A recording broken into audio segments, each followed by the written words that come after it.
एक मिनिट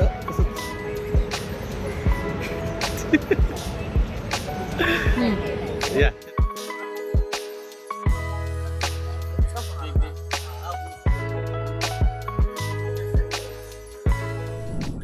खूप चांगलं वाटतंय मतदान केल्यानंतर. असं वाटतं की विकासाला मतदान केलेलं आहे, तर प्रत्येकाने मतदान करावं. काय विकासाबाबत तुमची आई होती त्यांनी सुद्धा मतदान केलेलं आहे. हो. त्यांनी पण विकासासाठीच मतदान केलेलं आहे आणि चांगलं वाटतंय. आणि प्रत्येक वेळेला आम्ही सकाळी उठून पहिला मतदान करतो आणि मग कामाला लागतो. प्रचंड गर्दी सध्या मतदान केंद्रावरती दिसते. काय वाटते की मतदानाचा कौल कोणाकडे असेल? नक्कीच भारतीय जनता पार्टीकडे असेल किंवा महायुतीचे जे उमेदवार असतील त्याच्याकडे असेल.